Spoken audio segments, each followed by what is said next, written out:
vamos a realizar la primera sesión de clase del módulo de gestión documentaria y comercio exterior. ¿Okay? En la primera sesión de clase de este módulo, los temas que vamos a abordar son la revisión de contrato de compra-venta internacional. Vamos a revisar información relacionada a cotizaciones comerciales, facturas pro forma y factura comercial. Los 4 documentos principales con los cuales se da inicio a un proceso de vínculo comercial entre consignante y consignatario. A ver, comencemos revisando un poco de información relacionada a los documentos de comercio internacional. ¿Ok? En el comercio internacional existen documentos de gran diversidad vinculados a un montón de operadores de comercio exterior, pero existen documentos los cuales son la parte inicial o básica a raíz de los cuales se empiezan a generar los propios de comercio exterior. Por ejemplo, hace un instante hablamos de que el primer documento que íbamos a ver era el contrato de compra-venta internacional. Bueno, este documento es un documento vinculante entre dos o más partes. En este caso, estaríamos hablando en este caso del documento que da inicio a todo el proceso o procedimiento de intercambio comercial. En general, todos los documentos que se redactan en el rubro de comercio exterior para comenzar el contrato de compra-venta, ¿okay?, tiene que guardar información relacionada directamente a un concepto básico, el de comercio exterior, que deberíamos entender que se plantea como una propuesta de intercambio comercial, porque de por medio existe una divisa, de por medio existe la generación de utilidades o rentabilidad. ¿Okay? Un intercambio comercial de bienes y servicios, porque en el rubro de comercio exterior podríamos realizar movilización tanto de mercancías como de servicios. ¿Okay? Sería un intercambio comercial de bienes y servicios. Y lo ideal sería hablar de países. Bueno, eso ya quedó atrás, porque en la actualidad no nos referimos solamente a países. Han surgido grandes modificaciones en cuanto a la infraestructura y la composición aduanera para poder realizar procesos de intercambio comercial. Ejemplo, si yo te hablo de que dentro de este vínculo comercial está incluido, por ejemplo, uno de los países de la Unión Europea, no podría decirte que es un intercambio comercial entre residentes de distintos países, porque la unión aduanera, ¿okay?, dentro de la Unión Europea es un bloque que involucra a más de una nación. Por ende, si hay un TLC entre Perú y la Unión Europea, no hay un intercambio comercial entre residentes de distintos países, dado que la Unión Europea no trabaja como un único país, es un bloque comercial. Es decir, por un lado tenemos un bloque comercial, la Unión Europea, que está compuesta de varios países o naciones. Pero también tenemos la otra cara de la moneda. Sabemos que hay un TLC entre Perú y China, pero en realidad no todo China. China es cierto que es un solo país, pero ese solo y único país tiene varios territorios aduaneros. Y cada uno de esos territorios aduaneros es independiente. Tiene distintos aranceles y su política comercial también es bastante diversa. ¿Qué quiere decir? Que si yo hablo de un proceso de intercambio comercial entre países, me refiero a Perú y China, tampoco el concepto nos acompañaría al 100%, dado que China no es un solo país hablando en base a un contexto aduanero. Tiene distintas zonas aduaneras y cada una tiene su propio rango arancelario. Entonces, la comunicación correcta que deberíamos emplear es que el comercio exterior se enfoca en realizar un intercambio comercial de por medio, acuérdate que hay una divisa, un dinero, generación de utilidades, de bienes y servicios entre residentes de distintas zonas aduaneras. ¿Por qué hablamos de zonas aduaneras? No podemos hablar de países, hace un instante lo mencionamos, ¿no? Hay países que forman bloques, como hay países que dentro de sí tienen varias zonas aduaneras independientes. Muy bien, partiendo de este concepto vamos a comenzar a revisar el contrato de compra-venta internacional. Para hablar del contrato de compra-venta internacional tenemos que conocer que existen 4 jerarquías de normas en el interior de un país. El primer nivel jerárquico en cuanto a las normas de un país es la Constitución. No puede firmar un contrato de compra-venta el cual tenga información que contravenga la Constitución de una de las dos partes. En segundo nivel tenemos los acuerdos internacionales, los tratados y convenios, que también tienen una jerarquía bastante elevada al momento de precisar algún dato relacionado a esto en el contrato de compraventa. Y en el tercer nivel tenemos a las leyes nacionales. En el cuarto nivel, finalmente, el reglamento que corresponda a cada uno de los países. Si yo creo un contrato de compraventa internacional en el cual voy a consignar información relacionada a temas legales, involucrando temas legales nacionales, voy a colocar datos especiales sobre tratados de libre comercio y de repente algún factor en común para la constitución de mi país, y esto contraviene la información relacionada a mi contraparte, la única forma de resolverlo es que primero el contrato no debe ir en contra de la constitución de ambos países, por más que hayas puesto una cláusula especial o hayas colocado algún dato relevante que contravenga esto. Después de tu constitución, la segunda mayor jerarquía la tienen los acuerdos comerciales, que están por encima de tus leyes nacionales. Firmaste un tratado de libre comercio entre tu país y otro, excelente. Vas a firmar un contrato de compraventa aduciendo algún beneficio al cual puedes acogerte por este TLC, pero ese beneficio tal vez va en contra del marco legal nacional. No hay ningún problema porque en nivel jerárquico primero está la Constitución, segundo está el acuerdo comercial, tercero están tus leyes nacionales y después de las leyes recién vienen las normas o reglamentos. Por eso es que también hay una jerarquía cuando hablamos de Ley General de Aduana y reglamento de la Ley General de Aduana. Ahora, para hablar del contrato de compraventa internacional, ¿es un acuerdo entre partes? Sí. ¿Quiénes son las dos partes? El exportador y el importador, o consignante y consignatario. ¿Es ley entre partes? Sí, porque toda la información que se consigna o se plasma en ese documento tiene que cumplirse a cabalidad. ¿Puede ser un contrato escrito? Lo tradicional siempre ha sido eso, ¿no? Realizar la firma de contratos, enviarlos por fax, escanearlos, agencias de envío rápido, couriers, etc. Pero también existen en la actualidad reconocimiento de validez legal a los contratos orales. ¿Cómo así? Un ejemplo sencillo. Estoy seguro que en algún momento alguien te ha ofrecido algún servicio vía telefónica y de haber aceptado te pidió grabar un contrato de voz. ¿Es legal en el Perú? Es legal. Por ende, tu contrato de compraventa internacional también podría ser un contrato grabado, un contrato de voz. O si vas un poco más lejos, una videollamada, una videoconferencia utilizando herramientas como Skype, por ejemplo. Entonces, sí tienen la validez los contratos escritos, los orales y los que son de videollamadas o llamados virtuales. Ahora, dentro de ese contrato que es vinculante entre dos partes, ese contrato solamente va a afectar a esas dos partes, no afecta a terceros. ¿A qué me refiero? Solamente va a afectar consignante y consignatario. Profesor, pero en el contrato yo voy a incluir a terceros, agencias de aduana, agencias de carga, almacenes, operadores portuarios, empresas de transporte internacional. Sí, pero no afecta a estas empresas. ¿Por qué? Porque esos son contratos diferentes, no tienen que ver con el contrato de compra-venta. Y si quisiera negociar en base a uno de ellos, no sé, yo hago mi importación y la importación la estoy haciendo en términos CIF. Quiere decir que mi proveedor debe enviar la mercancía con costo, seguro y flete. Pero el proveedor es el que va a tener que contratar el seguro y el flete. ¿Qué pasa si yo quiero que el proveedor me haga el envío por alguna agencia de transporte que a mí me parece confiable y conocida? Bueno, depende del exportador. Él es el responsable de hacer el embarque en términos CIF.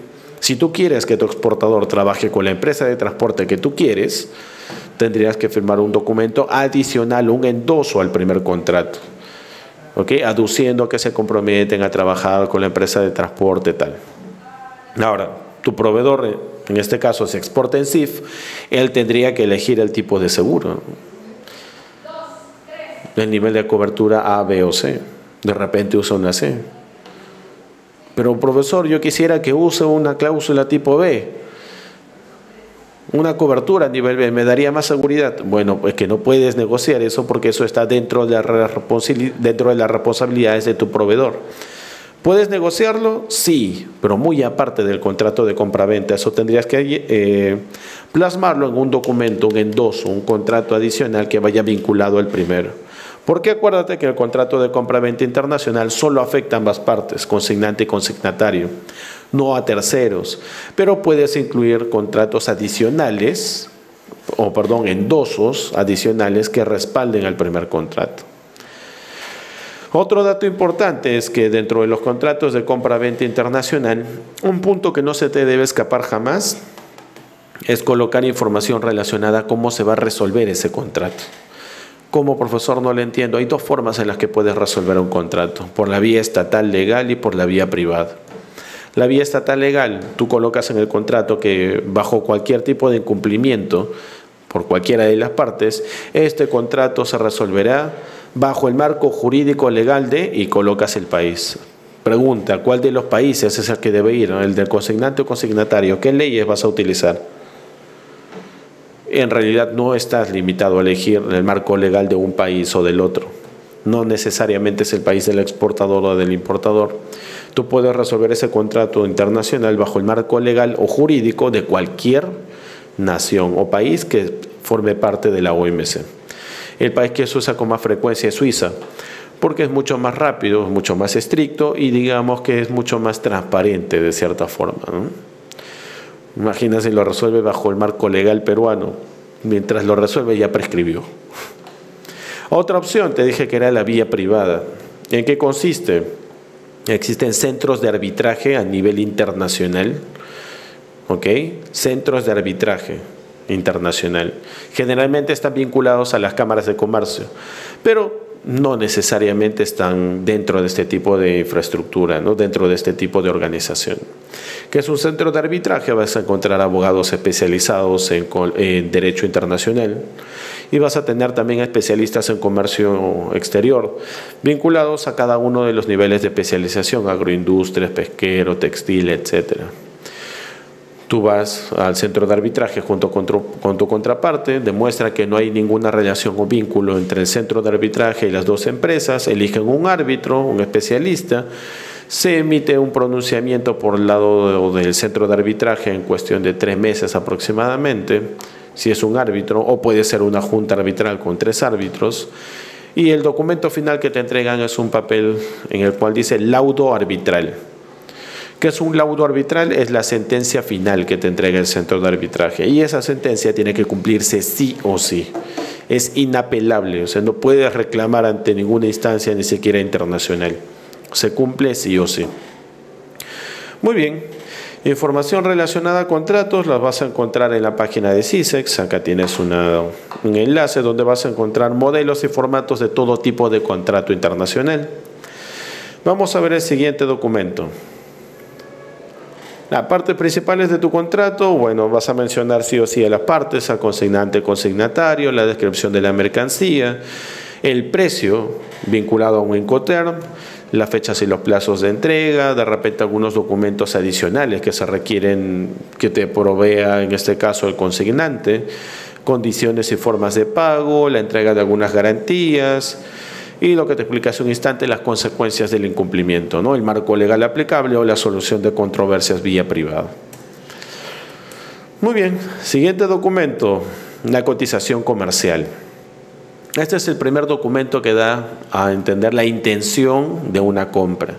¿Cómo así, profesor? Es el primer paso para dar inicio a una ronda de negociación con tu proveedor. ¿Qué finalidad tiene? La finalidad de otorgarte información básica y general sobre los datos vinculados a la transacción comercial de una mercancía. ¿En qué términos? En los que a futuro se van a ir negociando, se van a ir ajustando. Ahora, un detalle importante, las cotizaciones siempre van a tener, número 1, una fecha de emisión y número 2, una fecha de vencimiento. ¿Por qué es importante esto? Porque las cotizaciones que se otorgan en el comercio internacional tienen un valor promedio de entre 3 hasta 7 días, calendario. ¿Y por qué? Porque podría ser que el valor de esa mercancía, ya que está dedicada al comercio internacional, pueda verse afectada por muchos factores, oferta y demanda, tipo de cambio. ¿Ok? Así que las cotizaciones tienen un periodo de vigencia. Tienen una fecha en la que se emiten y una fecha de vencimiento donde caducan y vuelve a hacer su proceso de renegociación sobre las características, monto total correspondiente al tipo de producto, etc. Otro documento importante que también vemos aparte de la cotización comercial, que es el documento preliminar a la factura, es la factura pro forma. Información importante de tu factura proforma. Igual es un documento emitido por el exportador con algunos datos que podría reemplazar a la cotización comercial. ¿Por qué se llama factura proforma? Porque la estructura, si ves las diapositivas, no es la misma estructura que la de una cotización. La estructura es la misma que la de una factura. ¿Y qué diferencia esta factura proforma de una factura comercial? Que no tiene sellos, no tiene firma y no tiene validez legal, es solamente de criterio o carácter informativo. A diferencia de la factura comercial, que este documento sí es oficial, este documento sí contiene información clara, completa y verídica sobre el proceso de transacción. Profesor, pero ¿qué tan importante es la factura? ¿Se puede facturar antes, después de un plazo en que se hizo el pedido? En realidad deberías entender lo siguiente. El primer documento con el que deberías comenzar tus transacciones de comercio internacional, tus rondas de negociación y el documento oficial para darle validez a esto es tu contrato de compraventa. Más aún es un documento que te brinda seguridad, tanto jurídica como comercial. Pero no muchas empresas trabajan el tema de contrato de compraventa. A veces ya existe cierto grado de confianza entre ambas partes. De modo tal que este contrato de compra-venta internacional podría verse reemplazado por una simple orden de compra y una orden de venta, donde también se plasma la misma información que en el contrato. Pero en el caso en que existiera mucha mayor confianza, tienes un proveedor de hace unos 5 años atrás, realiza procesos de importación todos los meses. En este caso, bueno, firmar un contrato es tedioso, una orden de compra complicado. La factura por sí sola podría reemplazar al contrato de compra-venta y a la orden de compra. Es ahí donde ves la importancia de este documento. ¿Qué datos importantes tiene tu factura? Mira, en la diapositiva número 29 vas a encontrar información relacionada a las partes de este documento. El número de factura, el número de RUC, el lugar y la fecha en la que se emitió la factura, datos de dirección del exportador, también las del importador, la empresa transportadora, lugares de embarque. Vamos a verlo en el mismo documento. Revisemos la diapositiva número 30. Si te das cuenta, mira, en la diapositiva número 30, lo primero que vamos a ver es, en la parte superior izquierda, esta es una factura física, luego vamos a ver una factura electrónica. En la parte superior izquierda tenemos los datos de identificación del obligado. ¿Quién es el obligado? La empresa que va a realizar el proceso de facturación y exportación. Tendrías que colocar la denominación o de la razón social. ¿Okay? El nombre de la empresa, la razón social, la dirección. Tienes que colocar información relacionada al domicilio fiscal. En la parte superior derecha tenemos el número de RUC del emisor, es decir, de la misma empresa obligada que hace el proceso de facturación. Aparte del número de RUC necesitas el invoice o factura. En cuanto al detalle de numeración, es decir, esta factura ya debe estar numerada, debe ser una numeración correlativa. Y la denominación del comprobante es invoice/factura. ¿Okay? Dato importante, siempre fíjate en la serie y el número del correlativo. Deben ser facturas consecutivas. Otro dato importante, bajamos un poco en este contexto. En la diapositiva 31, debes consignar la fecha en la que se emite esta factura, los datos del cliente, en este caso tu consignatario. ¿Qué información necesitas? El nombre de la razón social, la dirección en este caso el consignatario, el país donde se encuentra el consignatario, el número de pedido para poder atenderlo desde tu empresa, el PO del cliente, si es que en tu empresa ya tienes a este cliente registrado con un código, un PO, una casilla, ¿okay? Lo tienes codificado. Y también debes colocar información relacionada al nombre del navío con el cual vas a realizar el proceso de envíos. Otro dato importante, la forma de pago. Por ejemplo, acá, transferencia 15 días de arribo de la nave. Estamos hablando de que el medio de pago es una transferencia bancaria y la forma de pago es a 15 días del arribo de la nave. Tengo el medio y la forma de pago. Bajas un poco y tenemos información relacionada al puerto de origen, al puerto de destino y podría ser que exista el lugar de entrega. Por ejemplo, si estás exportando en DDP, no solo te interesa el puerto de origen y destino, sino también el lugar de entrega, que no necesariamente es el domicilio fiscal del importador. ¿Qué más necesitamos como dato aquí? El número de bultos, la cantidad de paletas, que es la forma de unitarizar esta carga, por ejemplo, en la paletización. Otro dato importante, necesito la cantidad, el código, la descripción, el precio unitario y el precio total de cada mercancía. En cantidad, hablamos de volumen total de mercancías que vas a trasladar por cada tipo, ¿no? En código hablamos de un código interno al cual tú manejas en tu empresa para llevar a cabo tus inventarios, tener al día tus Cardex por cada uno de los productos que comercializas. En descripción tenemos información al detalle de la descripción del producto, el tipo de envase, embalaje, el peso, probablemente algo más relacionado a la descripción, los colores, las tallas y lo más importante, la partida arancelaria. Precio unitario, el monto total por unidad de producto, y precio total es la multiplicación de precio unitario por la cantidad de productos que has descrito en esta partida. En la factura que tenemos enfrente, por ejemplo, vamos a observar que hablamos de uvas de calibre M, L y XL. ¿Ok? Profesor, todos son el mismo tipo de uva, solo cambia el calibre. Basta con que haya cambiado el calibre o tamaño, estamos hablando de distintos productos. Por ende, pese a que tiene la misma partida arancelaria, cada uno va a tener su propio código interno para actualizar esa información en el inventario de la empresa. Otro dato importante es el precio unitario de la mercancía. También te das cuenta que es diferente para cada uno de ellos. Por ejemplo, para la uva, que tiene un tamaño, un calibre M, un calibre L y un calibre XL, el precio unitario varía. ¿Por qué? Justo por el calibre, porque el contenido en kilogramos es el mismo, 8.2 kilogramos para cada caja plástica de cualquier tipo de estas uvas. Entonces el precio unitario está consignado al tipo de tamaño o al calibre. Tenemos también el valor total de la mercancía, en este caso se encuentra vinculado a un Incoterm, acá dice Incoterm FOB.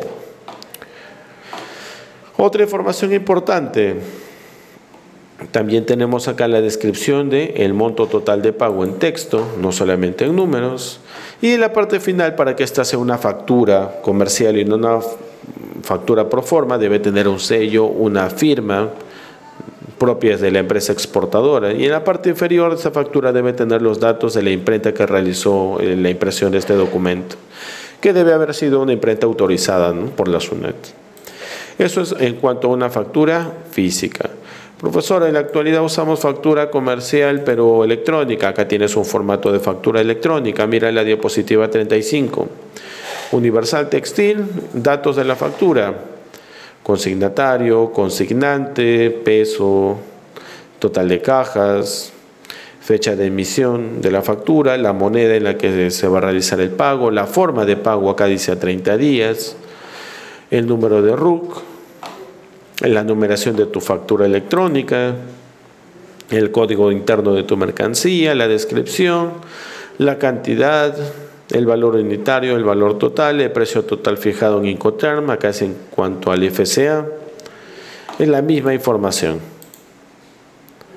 Con esto hemos terminado el repaso de la sesión número 1 relacionada a gestión documentaria de comercio exterior, y hemos visto los temas de contrato de compraventa, cotización comercial, factura pro forma y la factura comercial. Nos vemos en la siguiente sesión. Sesión número 2 del módulo de gestión documentaria de comercio exterior. En esta sesión vamos a enfocarnos a revisar información del packing list, la guía de remisión y las instrucciones de embarque. ¿Ok? Como mencionábamos en el módulo de gestión documentaria de comercio exterior en la sesión 1, los primeros documentos que hayamos revisado eran los básicos, de donde partía todo este vínculo comercial, la intención de querer gestionar un proceso de compraventa. Hemos revisado el contrato de compraventa internacional, hemos visto parte relacionada a lo que son cotizaciones, facturas pro forma y finalmente la factura comercial.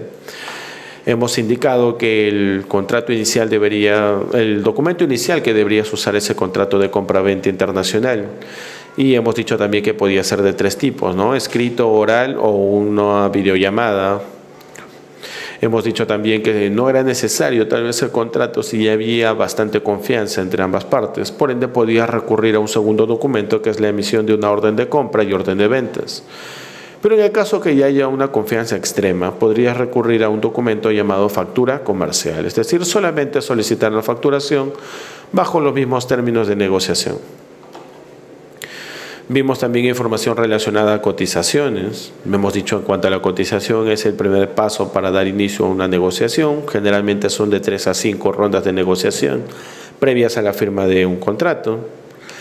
Hemos visto también que la cotización es la propuesta comercial que en este caso nace a solicitud del consignatario o del futuro consignatario. Diferencia entre cotización y factura pro forma, solamente la estructura física del documento. La cotización tenía una fecha de vigencia, ¿no? Fecha de emisión de la cotización y fecha de vencimiento. La factura pro forma es una estructura físicamente hablando igual a la factura, pero en cuanto a contenido tiene la misma información de una cotización, porque no tiene validez legal, contable ni tributaria. ¿Ok? Cerramos hablando de la factura comercial y hemos visto dos modelos, ¿no? La factura comercial física y la factura comercial electrónica. Hemos visto ambos documentos, la información que contiene y el modo de llenado. Ahora vamos a revisar información del packing list o la lista de empaque. El packing list o lista de empaque es una relación al detalle de toda la carga que va a estar determinada de cómo va empacada una mercancía al momento de hacer un despacho. Detalla el contenido de las diferentes cajas, envases, empaques, embalajes, las medidas de cada una de estas unidades. Este documento es esencial para la autoridad aduanera porque le permite al transportador facilitar el proceso de identificación de contenido de la mercancía en ese embarque. ¿Ok? Información que tiene el packing list. Tiene un número de factura comercial al cual está vinculado.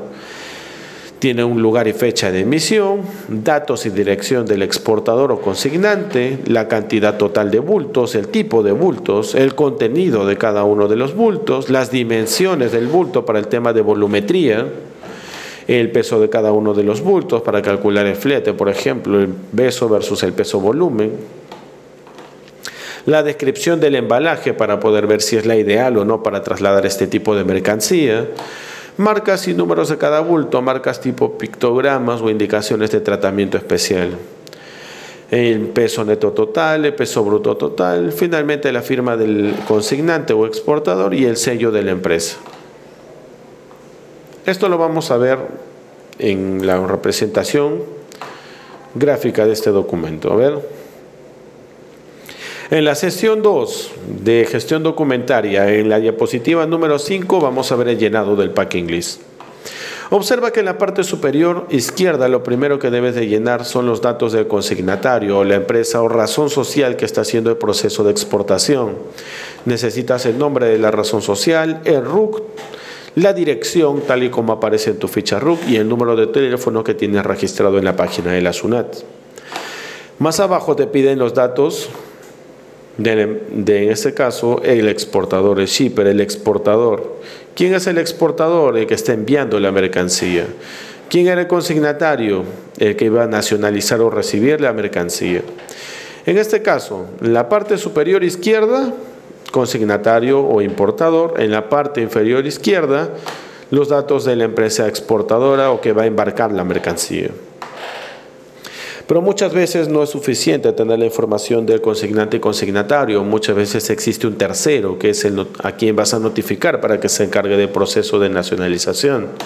Si existiera un notificante, vas a colocar esa información. De no existir alguien a quien se le notifica, deberías asumir que la persona a la que vas a notificar es el mismo consignatario. En la parte superior derecha se coloca la fecha en la que se emite esta lista de empaque, el número de factura al cual está vinculado esta lista de empaque, información relacionada al conocimiento de embarque si ya tuvieras contratada a la empresa de transporte internacional por medio del agente de carga. Necesitas los datos del puerto de origen y los datos del puerto de destino. Bajamos un poco más y encontramos la descripción de las mercancías. Yo necesito describir al 100% la mercancía en cuanto a las características físicas como al uso. ¿Por qué? Acuérdate que en el Arancel Nacional de Aduanas, cuando buscas tu producto en un capítulo que va entre el 1 y el 83, Los productos los vas a encontrar por descripción física o características visibles del producto, mientras que del capítulo 84 al 87 la descripción de las mercancías es en base al uso o la manera de emplear ese producto, más no en base a la estructura o descripción física de lo que se pretende describir. Profesor, ¿por qué no ha mencionado el capítulo 98 del arancel? Porque el 98 es un capítulo que mantiene información especial para tratamiento especial de mercancías. Ahí encuentras envíos por agencias rápidas, correo postales, menaje de casa, etcétera, etcétera. Muy bien, avanzamos. La lista de empaque, la diapositiva número 6. Necesitamos la descripción de la mercancía, el número de producto, la descripción de la mercancía, el modelo, la cantidad. Información relacionada al peso. Y acá tenemos un formato más de Packing List, un formato que he sacado de la página de SYSEX. Vamos a hablar también de la guía de remisión o guía de remitente. Este documento me sirve para poder trasladar mercancía en el mercado nacional, es decir, en zona secundaria. ¿Por qué es importante este documento? Porque si la policía interviene a la empresa de transporte que traslada mi mercancía al almacén o hasta el puerto o viceversa, esa mercancía debería tener un documento que autoriza o respalda la movilización de la misma. Así que para ello yo necesitaría presentar la guía de remisión o remitente a la autoridad de turno. Información, la dirección del punto de partida y llegada de esa mercancía, de dónde salió esa empresa de transporte con el flete local y a dónde debe llegar, la fecha en la que se emite el traslado y los datos de identificación del destinatario. Otro dato importante, consignar el motivo por el cual se traslada esta mercancía. En la diapositiva 10 vemos que puede ser por venta, compra, devolución, consignación, importación, exportación, venta sujeta a confirmación, etcétera. Otro dato importante de esta guía, se parece muchísimo a la parte media de la factura, donde hablábamos del tipo de producto, el código, la descripción, las cantidades, solamente que en la guía tú no tienes precios, en la guía lo que más te interesa es el peso bruto, el peso neto y la descripción de la mercancía. Muy bien, seguimos en la diapositiva 12, donde está el formato modelo. Acá tenemos otro ejemplo de la guía de remisión. Esta es la guía de Silva Team. Mira la información que tiene. Los datos de consignante, consignatario, domicilio de partida, domicilio de llegada, destinatario final, los datos del conductor de la empresa de transporte, etcétera. Acá tienes otro modelo de la guía, acá hay uno más.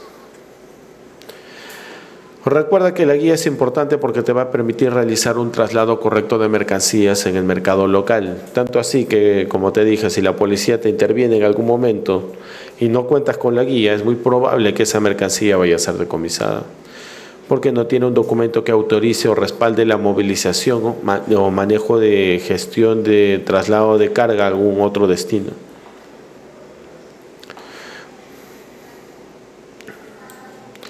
Otro dato importante que también debes de recordar, tanto la información del packing list como la información de la guía de remisión guarda bastante en común, un factor en común que es la descripción del producto en base a las características físicas y funcionales del mismo, que le hemos visto hace un instante entre capítulo 1 y 83, físico, 84 al 97, función o uso.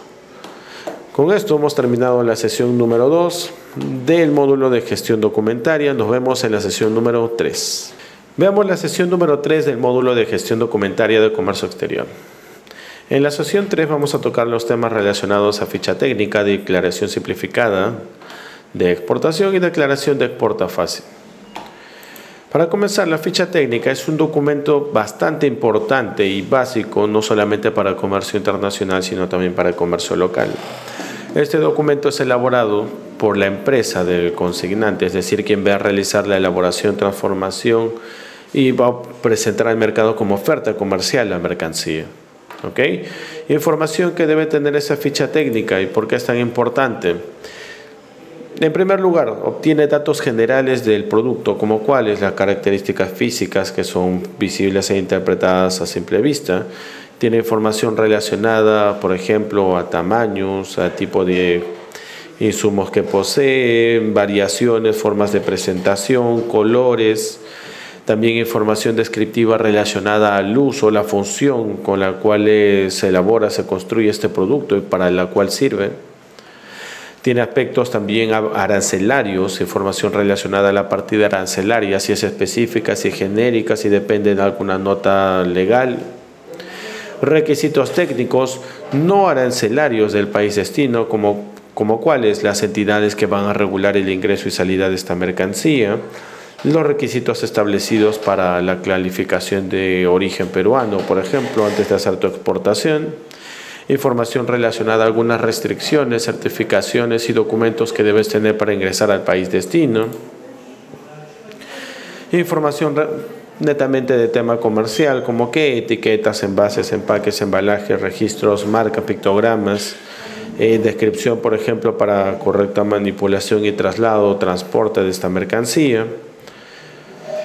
La ficha técnica es un documento importante también en el comercio internacional porque te permite a ti y a la gente de aduanas defenderte o enfrentar exitosamente una valoración aduanera. Cuando haces un proceso de importación, y en este caso la administración aduanera identifica que tu mercancía, digamos, no convence demasiado en cuanto a las características físicas que puede observar el vista en el momento del aforo y la información documentaria que contiene en tu legajo documentario, puede levantar una duda razonable. Producto de la duda razonable, va a recurrir a hacer un proceso de valoración aduanera. ¿En qué consiste la valoración aduanera? Vas a pasar por 6 métodos de valoración. Desde el método 1 hasta el número 6 se requiere el uso de la ficha técnica.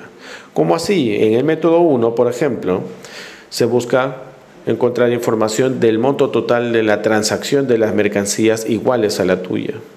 Necesito la ficha técnica para ver en mi historial o base de datos de la administración aduanera un producto que haya sido nacionalizado o importado en un plazo de 180 días, calendario que tenga la misma información que tu mercancía. Número 2. El segundo método me pide lo mismo, pero de mercancías idénticas, que es una mercancía idéntica, una que cumple con las mismas funciones, las mismas características físicas, lo único que cambia es la apariencia, el color, la forma, uno viene en bolsita, otro en caja, etc. El tercer método es utilizando mercancías ya no idénticas, sino similares. En las similares la estructura física puede ser diferente completamente, pero deben ser productos que cumplen la misma función y que sean comercialmente intercambiables en el mercado. ¿Cómo voy a saber que cumplen la misma función o son intercambiables? La ficha técnica también me ayuda a eso. Cuarto método, valor deducido, buscar en el mercado nacional ese producto para empezar a deducir IGB, gastos o comisiones por traslado, comerciales, etcétera, hasta llegar al monto real del producto. Necesito una ficha técnica. El valor reconstruido, tu quinto método. Yo tengo que valorar ese producto, esa mercancía, que es producto de tu interés comercial, tu interés para poder hacer la nacionalización. Y yo tengo que empezar a valorar cada uno de los componentes, cada una de las estructuras que forman parte de este producto o que forman parte del costeo del desarrollo de este producto. Si no quieres que sacrifique una de estas piezas o una de tus muestras, deberías tener una ficha técnica que tenga la información al detalle que me permita valorar cada uno de los componentes. Y el último recurso, donde el fiscal de aduana, en base a su criterio, expertise y conocimientos, hace la valoración en base a la información que tiene a la mano y datos que pueda tener pues, como antecedentes. Esa es la importancia de contar con una ficha técnica. La declaración simplificada de exportación es un formato similar a la DAM, pero que me permite resumir de manera más sencilla mi declaración al momento de hacer la exportación. Una exportación simplificada, es decir, un exporta fácil, una exportación que no supere los $7.500 en valor FOB. Ahora, este es el formato en la diapositiva 9 de la sesión número 3. Este es el formato de la declaración simplificada web de exportación. Si te das cuenta, tiene casi la misma información que el formato A de una DAM, común y corriente regular, solamente que la información acá es mucho más concisa y puntual, sin dejar de lado, claro, todas las secciones. Tengo también la declaración de exporta fácil. ¿Cuándo utilizo la declaración de exporta fácil? Este documento lo utilizo cuando directamente voy a llenar la declaración en SERPOS, una declaración de exporta fácil, una exportación facilitada, ¿no? La información es la misma que la de la DAM, no hay mayor relevancia o diferencia que existan entre la declaración de exporta fácil o la declaración simplificada de exportación. Tienen la misma estructura, la misma información, solamente que la simplificada web de exportación es la declaración que voy a descargar de la página de la SUNAT para mi proceso de transmisión a despacho, mientras que el formato de declaración de exporta fácil es el que voy a tener que llenar cuando trabaje con una agencia de servicio postal como SERPOS. Ahora, entre estos tres documentos, el de la ficha técnica es el documento que guarda características en común para ser usado en cualquier otro tipo de régimen o destinación aduanera. Es decir, es un documento que es de uso obligatorio para trasladar mercancía en el rubro de comercio internacional. También es información completa que te va a ayudar a conocer en los detalles al mínimo de cada una de las partes o componentes de ese producto.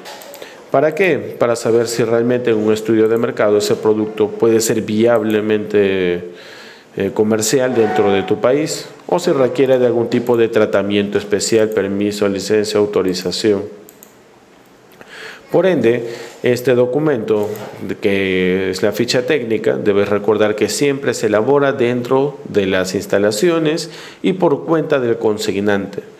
Puede hacerlo la misma empresa como puede tercerizar el desarrollo y elaboración de la ficha técnica, pero al construir la ficha técnica debes tener en cuenta los requisitos del mercado destino. Por eso es que para construir tu ficha técnica te recomiendo revisar la página del RAM, ¿no? Los requisitos de acceso a mercados internacionales. Eso ha sido todo en cuanto a la sesión número 3 de este módulo de gestión documentaria. Nos vemos en la sesión 4 para el llenado de la DAM. Sesión número 4. Documentos emitidos por el terminal. Vamos a hablar de los formatos de la DAM. ¿Ok? A ver, para empezar, la DAM es la Declaración Aduanera de Mercancías. Documento que antes se llamaba DUA, Documento Único de Aduanas. Ahora que hablamos de DAM, este documento, que en su nueva versión, presentación y denominación, cuenta con 3 partes. ¿Ok? Tiene 3 formatos, el A, el B y el C. El formato A es el documento que va a tener información relacionada a datos generales de la mercancía. Es decir, el formato A podrías considerar que es un formato de copia y pega. Tengo factura, tengo packing list, tengo manifiesto de carga, conocimiento de embarque, tengo ficha técnica, tengo certificado de origen, tengo manifiesto de carga, conocimiento de embarque, etcétera. Toda esa información simplemente la voy a copiar y pegar en el formato A de la DAM. ¿Ok? Información general, acuérdate de ello. El formato B de la DAM, este formato tiene información relacionada directamente al monto total de las transacciones, formas y medios de pago y tipos de instrumentos financieros que se podrían utilizar, incluyendo también datos bancarios. Y la DAM en el formato C contiene información netamente relacionada a liquidación de la deuda tributaria, es decir, es usada para el tema de cálculo del pago de tributos. ¿Qué diferencia hay entre una DAM de exportación e importación? La DAM de exportación solamente cuenta con un formato SLA. No hay un formato B porque el exportador o consignante no registra transferencias de dinero o divisas. No hay un formato C porque las exportaciones en el Perú no graban el pago de obligación tributaria. Mientras que cuando hablamos de una DAM de importación, sí vas a tener que recurrir a los 3 formatos. El A, la información general, el B, información relacionada a la transacción, y el C, información relacionada a tu liquidación de deuda tributaria. Tanto el formato B como el formato el formato A como el formato B cuentan con series. ¿Okay? Las series del formato A son por cada tipo de producto, por cada partida arancelaria. Las series del formato B son por cada factura, porque se va a negociar cada forma de pago de factura. Vamos a ver el llenado de la DAM. Para empezar, debes recordar que existen 13 regímenes aduaneros, los cuales pueden ser sometidos a las declaraciones dentro de la DAM. Los datos iniciales que vas a llenar en la DAM en el formato A los vas a encontrar en la diapositiva número 8 de la semana número 4, o sesión número 4, perdón. Lo primero que vas a llenar es la aduana y el código de esta. Esta información la encuentras directamente en la página de la SUNAT. Las dos aduanas que más se utilizan son la aduana marítima del Callao con código 118 y la aérea del Callao código 235. Siguientes datos que van. El tipo de despacho que vas a utilizar. En este caso, por gracias a la modificación de la Ley General de Aduanas, se utilizarán solamente despachos anticipados que están registrados en el código 10. Como puedes ver en la diapositiva número 13 de la sesión 4, que empezamos con el llenado de la primera sección de la DAM. Datos de la sección 1. 1.1, nombre del importador. El nombre de la razón social. 1.2, el código y el documento de identificación. Si es un RUC, el código es el número 4, como puedes ver ahí en las diapositivas. Si fuera un pasaporte, el código sería el número 6. Sección 3. 1.3, dirección del importador, tal y como aparece en la ficha RUC. Y bueno, en el 1.4, el código de ubicación geográfica o UBIGEO, que se compone de 6 dígitos. Los dos primeros, el número del departamento, el número de provincia y luego el número de distrito. Vamos a la sección número 2. En la sección número 2 necesitamos información relacionada específicamente a los datos que llena la administración aduanera. Es decir, tú no llenas el formato 2, ni tú ni tu agente de aduana el formato 2, o la sección 2 la llena directamente la administración aduanera. ¿Qué información tenemos acá? El número de la declaración, es decir, la numeración de tu DAM, la fecha en la que se hizo la numeración y el canal asignado. ¿Por qué es importante el número de la declaración? Porque tu obligación tributaria comienza cuando se numera la DAM. En la sección 3, en los datos de transporte, necesito los datos de la empresa de transporte y su código, el número de manifiesto de carga, la vía de transporte que voy a utilizar para la comercialización de mi producto y la fecha del término de la descarga. En la sección 4 tengo los datos del almacén. Como estoy seguro de que realmente son los datos correctos, en la página de la aduanera encuentras todos los almacenes y sus códigos. Ahí te podrías, enfocar un poquito en corroborar la información sobre el almacén con el que trabajas. En la sección 5, profesor, usted me dijo que todo lo que era tema financiero y forma de pago iba en el formato B de la DAM. Bueno, en el formato A, en la sección 5, solo necesitas colocar la entidad financiera que va a trabajar como intermediario y la modalidad de pago. En la sección 6 me pide el valor en aduanas. ¿Ok? ¿Cómo se compone esto? FOB, flete, seguro y ajustes. La suma de estos 4 viene a ser mi valor en aduanas. La declaración de las mercancías. En la sección número 7, el número de series y el total de series. ¿Te acuerdas que te dije que la A y la B tienen series? Bueno, acá va esa descripción. Va el puerto de embarque y el código, la fecha en la que se hace el embarque y el documento de transporte al detalle, que es el número de la guía, ¿no? El BL. Sección número 7, seguimos. El número de la subpartida nacional, que son 10 dígitos, el país de origen, el país de adquisición, el valor FOB, el flete, el seguro, los ajustes, el valor en aduana. Al final de la sección número 7 necesito denominación comercial, forma de presentación, materiales y uso. Esta información me va a servir ¿para qué? Para poder contrastar o enfrentar una valoración aduanera siempre y cuando esté referida a las características físicas o al uso y aplicación de la mercancía. Para cerrar, en la sección 7 necesitas la descripción de la mercancía en base a ¿qué? Especie, forma, material, uso, características. Y en la sección 7.36 el número de la factura y la fecha en la que se hizo la factura. Finalmente, para que esa DAM formato A sea verídica, además de legal y funcional, debe tener los sellos de los agentes económicos u operadores de comercio exterior que han participado de esta declaración. Este es el formato A llenado de la DAM. En la siguiente sesión veremos el resto de información vinculada al llenado de DAM, formato B, formato C y los siguientes documentos. Buenos días, vamos a revisar la sesión número 5 del módulo de gestión documentaria y comercio exterior. En esta sesión vamos a revisar información relacionada a documentos de transporte tanto marítimo como aéreo, el modo de llenado, la función de cada uno de estos documentos y la importancia en particular del BL. A ver, dentro de los conocimientos de embarque que se manejan en el rubro de comercio exterior tenemos tres: el aéreo, el marítimo y el terrestre. Los conocimientos de embarque vienen a ser los contratos definitivos que se dan con la empresa de transporte internacional, donde se utiliza de intermediario una agencia de carga. Algo que debemos sí o sí tener en cuenta de manera obligatoria es que para poder contratar un servicio de transporte internacional, es necesario que el consignante o consignatario, dependiendo del Incoterm que se utilice, realice el contrato no de manera directa, sino con un intermediario que viene a ser la agencia de carga. ¿Ok?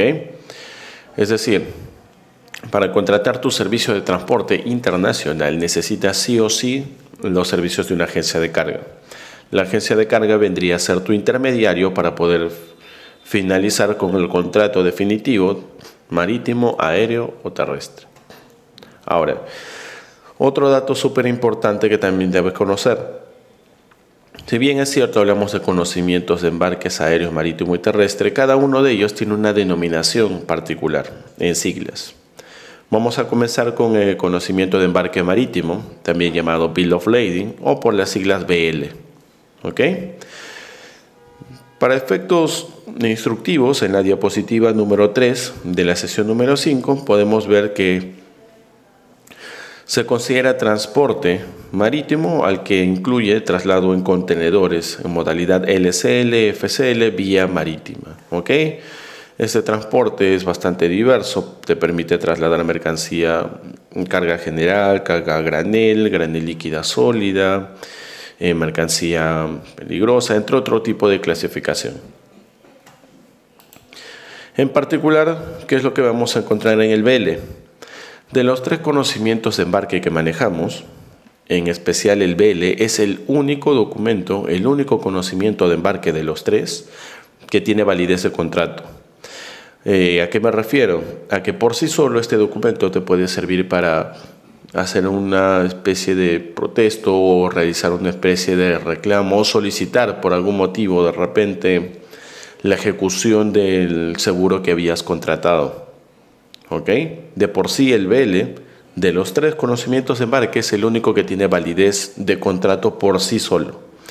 Mientras que el Award Bill y la carta aporte, que son el aéreo y el terrestre, estos conocimientos de embarque no tienen validez de contrato por sí solos, pero son la prueba de que de por medio existe un contrato. El BL es prueba de un contrato, no, el BL es el contrato, tiene validez legal de contrato. El Award Bill y carta aporte son la prueba de que de por medio hay un contrato. Y el contrato lo tiene la agencia de carga, que es el intermediario para contratar los servicios de transporte internacional. Ahora, ¿es obligatorio contratar una agencia de carga? Sí, pero existe una excepción.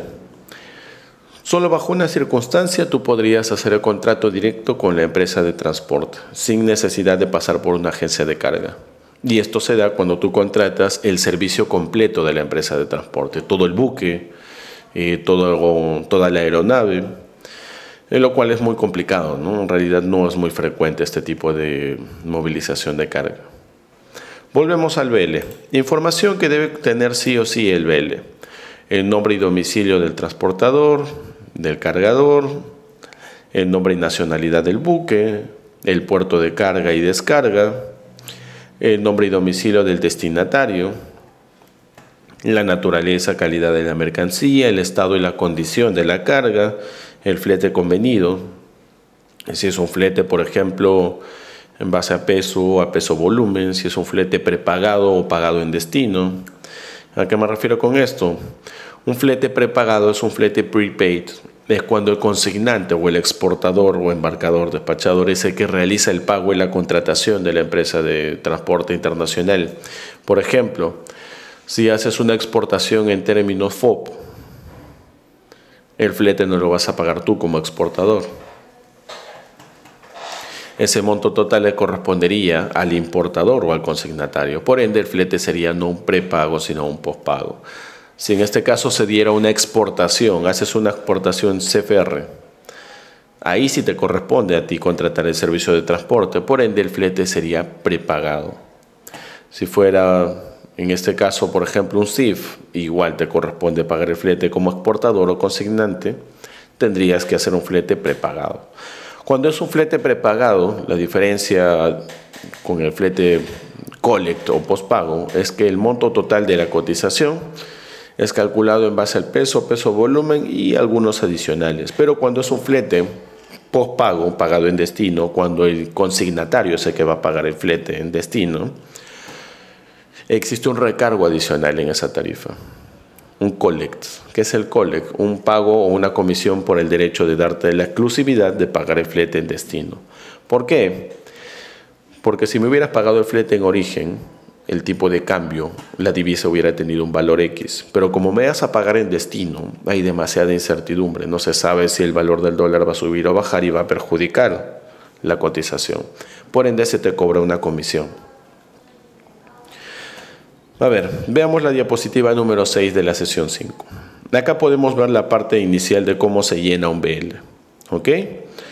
En la parte superior derecha aparece Bill of Lading. Tienes que colocar la numeración del BL. Al lado izquierdo tienes los datos del exportador, embarcador o consignante. Debajo de ello necesitas consignar la información del importador, o llámese también consignatario. Ves un tercer casillero que dice Notify Party, es decir, parte a quien se va a notificar. Cuando la exportación que se realiza va a llegar directamente al consignatario que firmó el contrato, ¿okay? Y a quien está facturada la mercancía, la persona a la que se va a notificar, en algunos casos, es la misma empresa, si es que no te dijeron nada. Pero si te dicen por si acaso, necesito que notifiques a tal empresa o a tal persona porque es mi representante, mi broker, etcétera, tendrías que llenar esta casilla de notificante. De lo contrario, si no te dicen a quién notificar, copias y pegas la misma información que aparece en consignatario. ¿Qué otra información vemos? Acá podemos apreciar que también nos están pidiendo el lugar de pago del flete, lo que te comenté hace un instante, ¿no? El flete se pagará en origen o en destino. Es un flete prepagado o collect postpago. Necesitas también consignar el número de los BL originales, en el caso de que se trate de un solo contenedor, un FCL o un LCL, una carga consolidada. Necesitas registrar el nombre de la nave, el puerto de carga, el puerto de descarga. Más abajo del BL vamos a encontrar que también se requiere información relacionada a los datos de la carga. ¿Cómo qué datos? Necesitas colocar información, por ejemplo, del número de packagings, ¿ok? Colocar también la información relacionada a la unitarización de tu carga. En este caso, si has hecho una paletización, la cantidad de pallets, la descripción de ese contenedor y de cada uno de los pallets, las medidas, la partida arancelaria a la que corresponde la carga que está siendo trasladada. Se coloca también información relacionada al monto total del pago del flete, si es por peso o volumen, y si es prepagado o por pagar, es decir, pagado en destino. Información adicional que también se coloca: los datos del flete convenido, es decir, si existen o no recargos. Finalmente, el documento queda completo y ya tiene validez legal cuando tiene lugar fecha, firma del transportador y del agente marítimo. ¿Ok? Acá podemos ver un ejemplo del BL. Tiene exactamente la misma información. Esto está en la diapositiva número 10. En la parte superior derecha, Bill of Lading o BL, el nombre de la empresa de transporte. Al lado izquierdo, los datos del shipper o el consignante exportador. Más abajo, los datos del consignatario o importador. Si no hay a quien notificar, copias la misma información. Si hay a quien notificar, copias los datos de esta persona. En este modelo de BL estás viendo que hay dos tipos de notificante, notificante 1 y 2. ¿Por qué? Porque si el proceso no llegas a concretarlo con el notificante 1, tienes una segunda opción para poder hacer el contacto y que se encarguen de la nacionalización de esa carga. ¿Por qué es importante esto? Porque estás contra el tiempo y necesitas acelerar. Acuérdate que en el tema de comercio internacional no hay días hábiles, no todos son días calendario. Otra información que también vemos que es consignada en este modelo: los datos y descripción completa de la mercancía, el monto total del flete, la condición de si es prepagado o pagado en destino, los sellos, la firma, que le dan la validez respectiva a este BL. Award Bill, la guía de transporte aéreo. Este documento es idéntico al BL, solamente que me sirve para traslado aéreo y no tiene validez legal por sí solo. Es la prueba de que existe un contrato. Si yo quisiera el contrato para enfrentar, por ejemplo, la aplicación de la cobertura de seguro, el Award Bill no es suficiente, tendría que pedir a la agencia de carga el contrato original. Información de mi Award Bill, exactamente la misma. La estructura, si te das cuenta, es también la misma que la de un BL. En la parte superior derecha, el nombre de la empresa de transportes. En el lado izquierdo, los datos del exportador, los del destinatario, los datos del agente emisor, también tienes los datos de a quién se notificará, los datos del aeropuerto de origen y el aeropuerto de destino, el tipo de moneda en que se realizará el pago, es decir, la divisa con la que vas a trabajar. Tendrás que colocar también información relacionada al manejo especial para la carga, si para trasladar esta mercancía se requiere alguna condición, algún tipo de cuidado especial. Información del número de bultos, el peso bruto, el peso neto, el peso sujeto al cargo, es decir, para tarifas. La tarifa, ¿cuál es? O el peso volumen, en el caso del traslado de mercancía aérea, si es peso es por kilogramo y si es por volumen, kilogramo volumen. La naturaleza, cantidad, volumen y dimensiones de la mercancía. Y finalmente, también aparece la descripción si es un flete prepagado o por pagar. Y para darle respaldo a este documento como oficial, el nombre del agente expedidor, su firma y su sello. Esta información es la que corresponde ver el día de hoy relacionado a transporte marítimo y aéreo. Nos falta ver ahora el transporte terrestre, que lo vamos a ver en la siguiente sesión, y también tiene una particularidad muy especial, así como hablamos del BL. Nos vemos en la sesión número 6, gestión documentaria del comercio exterior. Hoy día continuamos revisando los contratos para la realización del proceso de traslado de mercancías, es decir, nos vamos a referir en esta ocasión al conocimiento de embarque que quedó pendiente en la sesión anterior. Estamos hablando del transporte terrestre. En la sesión anterior habíamos revisado información relacionada al BL y al Award Bill. Habíamos mencionado también que de los 3 conocimientos de embarque, no hay ninguno que escape al intermediario, que es la agencia de carga. Necesitas contratar una agencia de carga sí o sí de manera obligatoria para contratar este servicio de transporte internacional.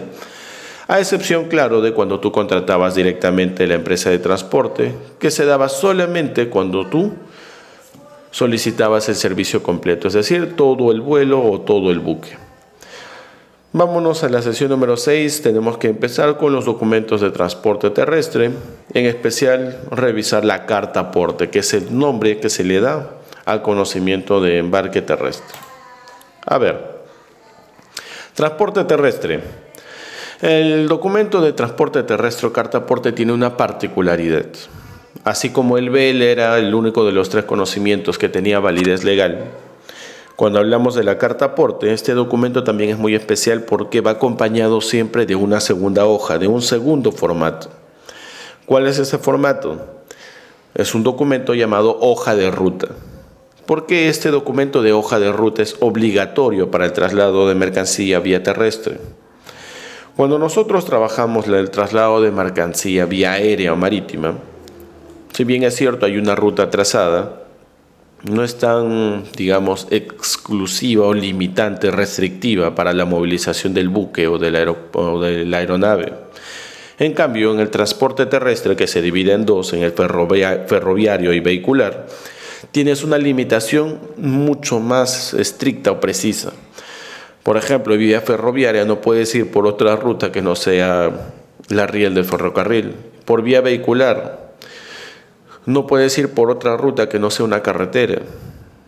Por eso es que para trabajar la carta aporte necesitas sí o sí que este conocimiento de embarque terrestre, este documento llamado carta aporte, que es tu contrato, o bueno, la prueba de que hay un contrato con una empresa de transporte internacional vía terrestre que involucra a tu agente de carga, necesitas la hoja de ruta. ¿Por qué? Cuando contratas un seguro para el traslado de tu mercancía y la movilización de tu carga va a ser un traslado terrestre internacional, la empresa de seguros lo primero que te va a pedir es la hoja de ruta. ¿Por qué? No puede darte un monto total de cobertura, no puede darte un monto total calculado para la prima, si es que primero la empresa de seguros no tiene la certeza de cuál es la ruta por la cual va a transitar este vehículo. No es lo mismo que transite por una zona demasiado segura, controlada y que tenga cierta distancia, una central, una caseta de control policial, a que el vehículo vaya a recurrir a llevar la mercancía por una ruta que ya tiene pues antecedentes de ser peligrosa, ¿no? Donde con frecuencia se dan desastres naturales, huelgas, protestas, vandalismo, por ejemplo, el tema de piratería, ¿ok? Es complicado. Por eso es que la empresa de transportes, cuando firma contigo y con la agencia de carga ese contrato de la carta aporte, te va a pedir que estipules una hoja de ruta, un recorrido fijado, estructurado y ya oficial para el traslado de la mercancía. Con este documento solicitas la contratación del seguro para el traslado de tu mercancía. Ahora, ¿qué pasa si en algún momento te sales de la hoja de ruta? ¿Hay alguna forma en la que se da cuenta la empresa de seguros o en la que podrías darte cuenta tú?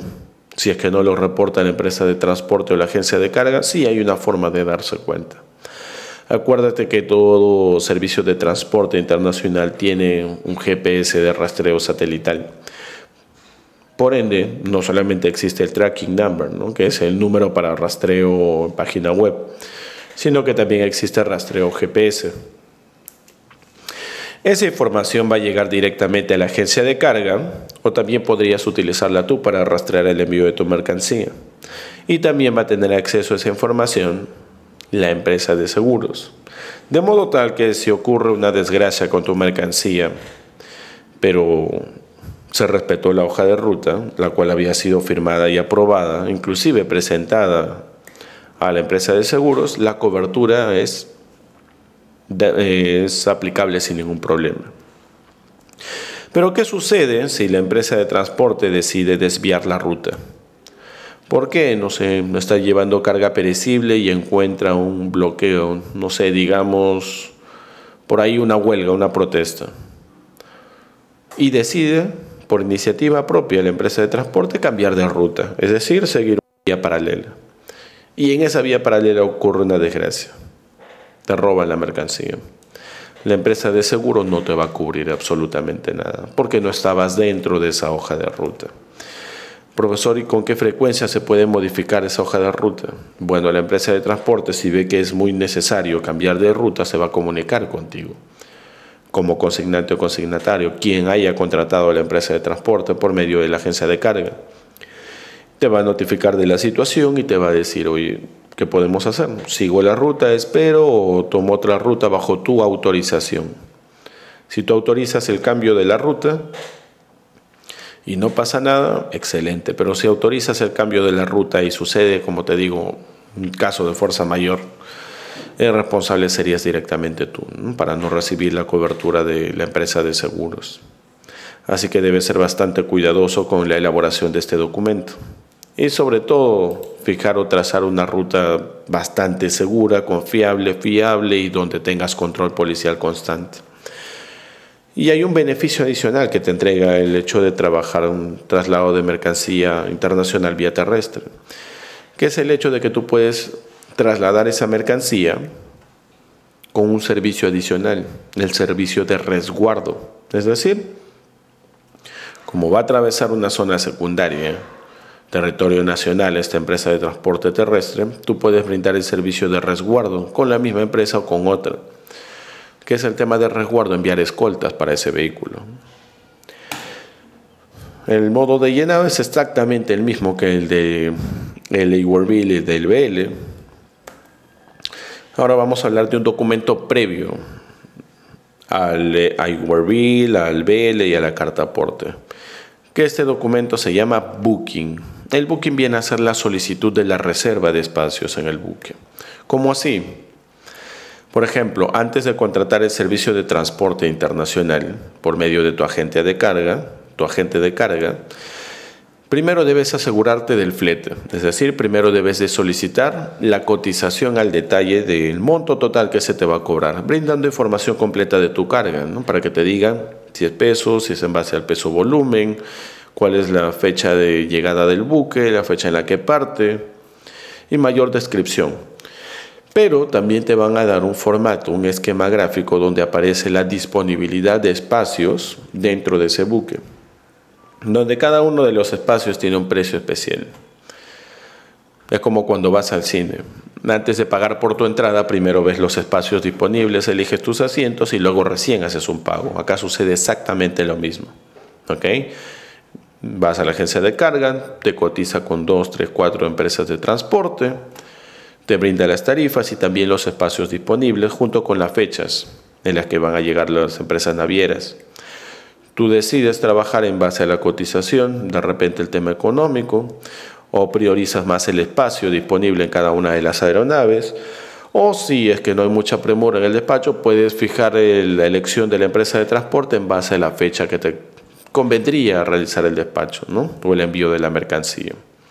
Ahora, el booking es un documento oficial que te va a permitir hacer esa reserva. ¿Cómo? Por ejemplo, un container común y corriente, uno estándar, no es lo mismo que tu contenedor vaya sobre el buque, en la parte superior, a que vaya en la bodega. No es lo mismo que vaya en un apilado de 3 niveles en la parte baja o en la parte alta. No es lo mismo que vaya al medio, a que vaya pues cerca a la borda del buque, ¿no? O a las paredes del buque. Las tarifas van a cambiar. ¿Cómo hago la elección correcta? Bueno, eso ya depende de ti, de la naturaleza de tu mercancía, de la disposición de capital para poder hacer la reserva y pagar ese envío. Ahora, cuando solicitas la reserva o el booking, esa reserva o booking en promedio puedes solicitarla hasta 15 días antes de que llegue la empresa de transportes. Porque después de esos 15 días, faltando ya 14 días, la empresa naviera difícilmente va a comercializar ese espacio. ¿Por qué? Tan pronto llegue al puerto va a tener postores que van a ofrecer una mayor cantidad de dinero a la usual para poder solicitar el servicio de espacio en el buque. Es decir, tienes hasta 15 días antes de que llegue el buque para hacer tu reserva. 14, 13, 10 días antes, es complicado que hagas la reserva. ¿Por qué? Siempre va a haber un mejor postor y alguien dispuesto a pagar un monto más de dinero cuando el buque se encuentre acá. ¿Por qué surgen a veces algunas emergencias, despachos de manera urgente, por ejemplo, que han sido canalizados o realizados por alguna emergencia? Esto es lo relacionado al booking. Pero también hay un documento que no aparece acá en cuanto al temario que deberíamos conocer. Ese documento se llama draft. ¿Qué es un draft? Un draft es el borrador del BL. ¿Ok? Es decir, antes de tener tu conocimiento de embarque aéreo, marítimo, terrestre, antes de tener el BL, el Bill o la carta aporte, que es el documento oficial, el contrato o la prueba del contrato, hay un documento previo que se llama draft. Draft de BL, draft de Bill, draft de carta aporte. Ese draft viene a ser el mismo documento que el conocimiento de embarque, pero sin el sello y sin la firma, es decir, es solamente un borrador del BL, del Bill o de la carta aporte. Este borrador me sirve para todavía realizar algunas modificaciones o ajustes. Pero una vez que ya se emite el documento final, el conocimiento de embarque oficial, ya existe de por medio un contrato entre tú, la agencia de carga y la empresa de transporte. Ya se firmó ese BL, ese Bill o la carta aporte. Si ya no quiero exportar, estoy obligado así o así a pagar el flete o una penalización porque ya firmé un contrato con la agencia de carga y con la empresa de transporte internacional. ¿Ok? Previo a ese contrato oficial, a ese conocimiento de embarque, hay un borrador, como te dije, que es un draft. Ahí puedes hacer todos los borrones y enmendaduras que quieras antes de emitir el conocimiento de embarque final. Y el documento previo al draft viene a ser el booking, es decir, la reserva y la aceptación del monto total que vas a pagar por ese flete. Y un documento previo al booking viene a ser la matriz. Que la matriz es cuando tú te comunicas con la agencia de carga y le envías la información relacionada a toda tu mercancía, incluyendo el manifiesto de carga, y le dices cotízame. La agencia de carga te responde con la información relacionada a la cotización al detalle y los espacios disponibles para que hagas tu reserva. Entonces, si vamos del final hacia atrás, es el conocimiento de embarque, el draft del conocimiento de embarque, el booking y antes del booking la matriz o la solicitud de la cotización. ¿Ok? Esto es lo relacionado a la sesión número 6. Nos vemos en la sesión número 7. Sesión número 7. Gestión documentaria del comercio exterior. Ahora tenemos que revisar información relacionada al ticket de balanza, a la nota de tarja y la inspección previa al viaje. ¿Ok? A ver. Comencemos con el ticket de balanza y la nota de tarja. El ticket de balanza, primer dato importante de este documento, pese a que se llama ticket de balanza, es una certificación de carácter oficial para la administración aduanera. ¿Ok? El ticket de balanza es una certificación oficial respaldada por la administración aduanera. Información que tiene el ticket de balanza, el peso emitido por el terminal de carga y es usado en un proceso o procedimiento aduanero para dar veracidad a lo que se está obteniendo de manera física. El ticket de balanza lo emite en este cargo el terminal de carga aéreo, marítimo o terrestre. ¿Qué quiere decir? A ver. Vamos en partes. En una exportación, el primer operador al que vas a contactar, al primer operador de comercio exterior al que vas a recurrir es el agente de aduanas o agencia de aduanas. El segundo operador, la agencia de carga. El tercer operador, el almacén. El cuarto operador, el operador del puerto, aeropuerto, terminal terrestre. Y el quinto operador, la empresa de transporte internacional. Veamos la siguiente figura. ¿En qué momento se emite el ticket de balanza? El ticket de balanza se emite justo cuando la mercancía salió del almacén y está ingresando al operador de puerto. Cuando ingresa al operador de puerto, el operador del puerto aéreo, marítimo, terrestre de este terminal de carga va a emitir este documento llamado ticket de balanza antes de cargar tu contenedor en la empresa de transporte internacional.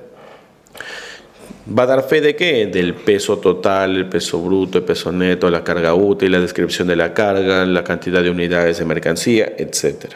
¿Ok? Este documento ticket de balanza, donde lo más importante es el peso emitido por este terminal de carga, le brinda seguridad al operador del puerto de qué?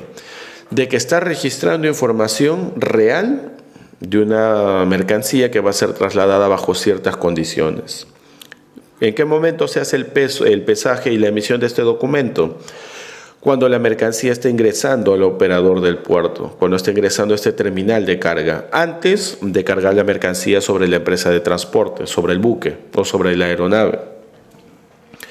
Información, el peso emitido, certificado, completo sobre toda tu carga. Pero hay un documento previo a esto que es la nota de tarja. ¿Qué es la nota de tarja? Igual es un documento que se formula conjuntamente la agencia de carga, el almacén y el consignatario, ¿ok? O el representante del consignatario, en este caso el agente de aduanas, pero en el almacén. ¿Qué quiere decir? Lo mismo que acaba de surgir o que acaba de pasar con el ticket de balanza en el operador portuario, aeroportuario o terrestre, también sucede en el almacén. Cuando la mercancía ingresa al almacén, acuérdate que es un operador de comercio exterior diferente, ¿no? Cada uno de estos operadores que hemos mencionado, agencia de carga, agencia de aduana, agencia de carga, almacén, operador de puerto, aeropuerto, terminal terrestre y empresa de transporte internacional, son 5 operadores diferentes. Son 5 agentes económicos autorizados distintos. Cada uno responde frente a la administración aduanera de manera individual. Hemos hablado hace un instante del ticket de balanza, ¿ok?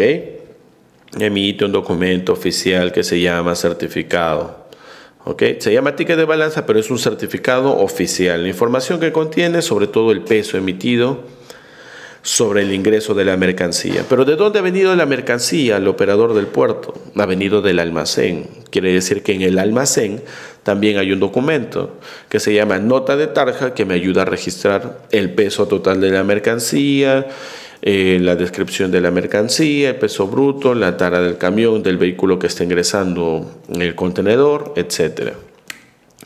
¿Por qué tengo que trabajar el pesaje, sobre todo, que es lo que más interesa, en el almacén y en la agencia de carga? Perdón, en el almacén y en el operador de puerto.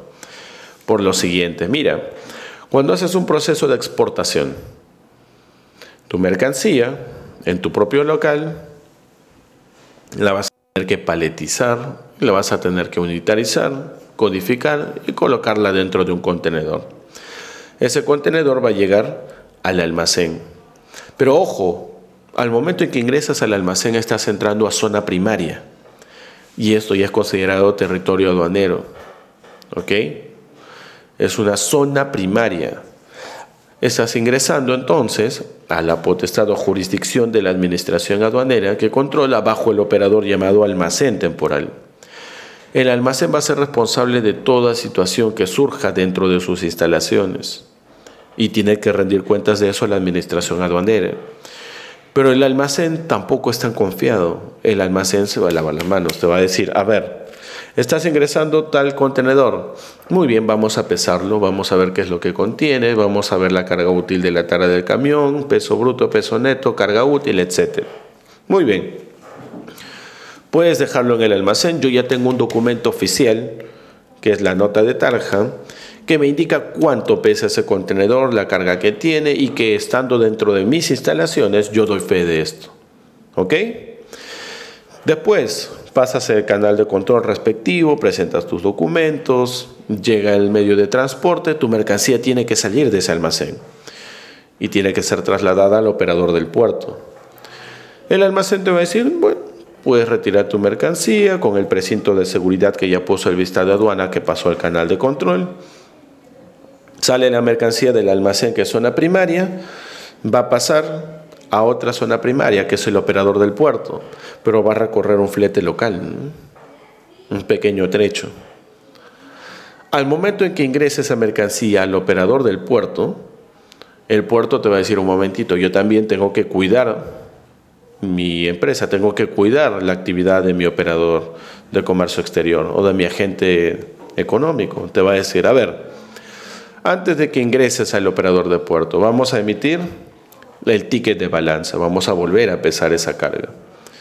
En teoría, la información del ticket de balanza en el puerto y la información de la nota de tarja en el almacén deberían registrar la misma información, el mismo peso.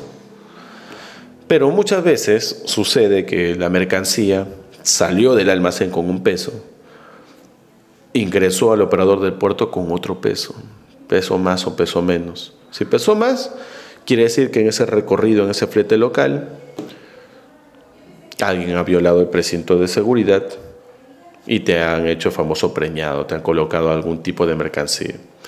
O puede darse el caso de que el peso se haya reducido, lo cual quiere decir que has sido víctima de piratería, te han hecho un robo.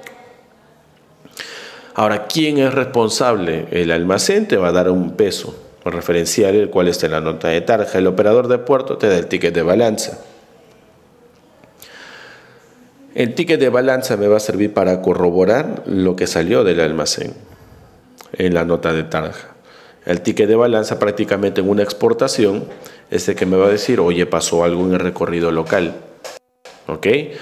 ¿Y ahora qué hago? Tengo que reclamarle a la empresa de transporte que sacó la mercancía del almacén al puerto, o si importo del puerto hasta el almacén. ¿Cómo contraté esa empresa? La contraté por medio de la agencia de carga, que me brindó los servicios de transporte terrestre para trasladar a la mercancía entre zona primaria y zona primaria. Por eso es importante manejar el ticket de balanza y también la nota de tarja, porque te dan un respaldo a la información que emite cada operador. Y acá se da otra situación. Imagina que exportas. Ya te dije que el primer documento que registra esta información se daba en el almacén cuando hacías una exportación, ¿no? ¿Cómo se llama el documento? Nota de tarja. ¿Qué pasa si de tu almacén salen 2 toneladas? Solamente tú sabes que son 2 toneladas y aparecen tus documentos. Pero cuando ingresa al almacén, ingresa con 1.9 toneladas. Y el almacén emite la nota de tarja. Profesor, hay un problema, ha ingresado con un peso menor al que salió de mi almacén. Pero el almacén temporal te va a decir, oye, pero yo oficialmente como operador de comercio exterior tengo acá un documento que me dice que pesa 1.9 toneladas.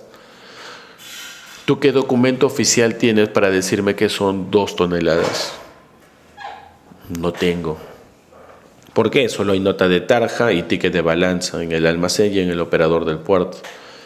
¿Cómo podrías rebatir o defenderte frente a esta situación? Y más aún, si has contratado un seguro local, ¿cómo te acoges a ese seguro local? Alguien tendría que haber pesado tu mercancía en tu almacén para tener un referencial sobre ello. Pero no hay un documento oficial. Acá tu agente de aduana te podría salvar la vida. Acuérdate que el agente de aduana es un agente oficial, ¿no? Que está registrado por la administración aduanera. No es obligatorio, no está en las normas, pero el agente de aduana puede prestarte un servicio de aforo previo. ¿Qué es el aforo previo? El agente de aduana te dice, oye, ¿vas a exportar? Muy bien. Por si acaso, en el almacén se va a emitir la nota de tarja y en el operador de puerto el ticket de balanza. Eso nos va a dar certeza del peso. Pero si quieres asegurarte y tener un dato referencial oficial, además de legal, de lo que está saliendo de tu almacén, yo te puedo brindar un aforo previo. ¿En qué consiste? Yo voy a tu local al momento de cargar el contenedor y voy a dar fe de lo que estamos despachando, de lo que estamos llevando al almacén. Como yo soy un operador de comercio exterior como agencia de aduana y como agente de aduana soy un agente oficial, mi firma y mi sello tienen validez. Por ende, si pasa algo en el almacén, yo ya tengo un aforo previo oficial que también me dice con cuánto había salido la mercancía. Por ende, ya puedo notar la diferencia de manera real en estos documentos y solicitar mi reclamo a la agencia de carga, ¿no? Con quien había solicitado el servicio de transporte local. Por eso es importante manejar la nota de tarja y el ticket de balanza. Otro dato importante que hay que ver en la sesión número 7, el examen de inspección previa al viaje, es decir, todos los controles por los cuales debe haber pasado la empresa de transportes local e internacional para movilizar tu carga. Esa información la vas a consignar, como ves en la diapositiva 6 de la sesión 7, en el examen de inspección previa al viaje. Y sí existen formatos de cada una de las empresas de transporte para aducir la viabilidad o el carácter único que tiene la empresa de transporte que está habilitada y registrada para el traslado de tu carga. Con esto hemos terminado la sesión número 7. Nos vemos en la sesión 8. Sesión número 8 del módulo de gestión documentaria de comercio exterior. Ahora vamos a conocer un poco sobre las pólizas de seguro, las cartas de crédito y la cobranza documentaria, con la herramienta de pago que sería el uso del código SWIFT. Empecemos hablando con el tema de los seguros. Para empezar, existen dos tipos de pólizas en los seguros. La póliza abierta y la póliza flotante. ¿Son dos tipos de seguro? Sí. Profesor, ¿estoy obligado a contratar un seguro para movilizar mi carga? En realidad no estás obligado a asegurar la carga. Pero hay un detalle. Si no la aseguras y estás haciendo una importación, cuando la mercancía llegue aquí a la zona primaria,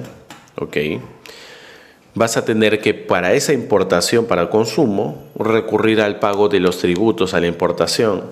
Y el pago de tributos a la importación se da en base al valor en aduana o base imponible. La base imponible viene a ser el FOB, el flete, el seguro y los ajustes. Es decir, o el CIF más los ajustes. Profesor, pero yo no contraté seguro. ¿Cómo me van a calcular la base imponible? Sería imposible porque no hay un seguro de por medio. Pero la administración aduanera te va a decir, no, tranquilo, no te preocupes, yo sé que para cobrarte necesito sí o sí esos tributos calculados en base al valor en aduana. ¿Tiene FOB? Sí. ¿Tiene flete? Sí. Ajustes también. Uy, te falta el seguro. Vamos a trabajar en base a un seguro ficticio. No me vas a pagar el seguro, te dice la administración aduanera. No lo vas a pagar. ¿Ok? Es solo ficticio para el cálculo de tus tributos. Y recurres al seguro de tabla. El seguro de tabla viene a ser un seguro ficticio calculado en base a un porcentaje que en la actualidad no excede el 3.5% del valor FOB de la mercancía. ¿Y cómo se calcula? Dependiendo de la partida arancelaria de tu producto. ¿Cómo así? ¿Tienes que pagar impuestos a la importación? Sí. ¿Pero a eso necesitas valor en aduanas? Sí. El valor en aduana, FOB, flete, seguro y ajustes. ¿No hay seguro? Te aplicamos el seguro ficticio para calcular tu base imponible. ¿Cómo es el seguro ficticio o el seguro de tabla? Es un porcentaje que en la actualidad no excede el 3.5% del valor FOB de la mercancía. ¿Y cómo sé que es 3.5 o que es 3 o que es 2% o 1.5%? Depende de la partida arancelaria de tu producto. Depende en especial de los 2 primeros dígitos de tu partida. Y los 2 primeros dígitos son el número de capítulo. En otras palabras, yo te voy a cobrar un porcentaje que no excede el 3.5% del valor FOB, dependiendo de cuál es el número de capítulo al que pertenece tu partida arancelaria. En base a eso voy a hacer el cálculo del seguro, el cual voy a utilizar sí o sí para tu base imponible. Y recién ahí, con esa base imponible, yo te voy a cobrar el monto total de tributos. Ojo, no te voy a cobrar el seguro de tabla. El seguro de tabla es referencial para calcular los tributos. Yo te voy a cobrar los tributos, aduciendo que hay un seguro ficticio, pero no me vas a pagar el seguro ficticio. ¿Ok? Es solo para el cálculo de los tributos. Por ende, tampoco te va a cubrir. ¿Ok? Ahora, si decides contratar el seguro, tienes 2 modalidades. La póliza abierta y la póliza flotante. La póliza abierta es cuando tú contratas un seguro por cada movilización de carga, por cada destinación aduanera. Tengo un proveedor con el que compro mercancía todos los meses, pero en cada envío firmamos un contrato de seguro. Ya, pues es una póliza abierta, ¿no? Se renueva después de cada despacho, después de cada movilización de carga. Profesor, tengo un contrato por 1 año con esta empresa. Vamos fijado el precio, va a ser vigente para todo el año, va a ser el mismo proveedor, el mismo producto, el mismo puerto de origen, destino, etc. En lugar de estar firmando un contrato por cada movilización de carga mensual, tú puedes solicitar en la empresa de seguro la póliza flotante. ¿En qué consiste tu póliza flotante? En que la empresa de seguros te va a dar un único contrato para movilizar un monto total de carga durante el plazo máximo de 1 año. ¿Ok? Tú puedes durante todo 1 año movilizar solamente esa cantidad de carga, siempre y cuando sea la misma partida arancelaria, el mismo proveedor, el mismo precio, la misma empresa de transporte, el mismo puerto de origen y destino. ¿Ok? Poco a poco se va a ir debitando el uso. A medida que vaya transcurriendo el año, se va a ir debitando o retirando lo que correspondía a tu seguro. Profesor, estoy cerca de cerrar el año. Ya se va a cumplir 1 año de mi póliza flotante y todavía tengo un saldo para importar 2 toneladas de mercancía. Solo que el proveedor está enviando 3 toneladas porque necesito 1000 más. Muy bien, no hay problema. Tú puedes traer las 2 toneladas que corresponden con el seguro que todavía tienes vigente, que aún te quedaba, y esa tonelada adicional que te queda puede venir asegurada, si es que decides contratar una póliza de seguro más, o no asegurada, y acá se aplica el seguro de tabla. Pero ¿qué pasa si en este caso estás trayendo menos de lo que te quedaba en el saldo? Tenías en tu tema de seguro solamente hasta 2 toneladas y estás trayendo 1 y se acaba el año. Profesor, imagino que la empresa de seguro me va a devolver el dinero, ¿no? Porque he traído 1 en vez de 2. La empresa de seguros te va a decir, no, tú contrataste la póliza de seguro con nosotros, una póliza flotante por un valor de tanto. Ahora, si has traído menos carga, responsabilidad tuya. No se te devuelve ese dinero, no te dan un vuelto. Ya hemos visto póliza abierta, póliza flotante. Otro dato importante que también tenemos que conocer: los niveles de cobertura del seguro. Existen 3 niveles de cobertura: el A, el B y el C.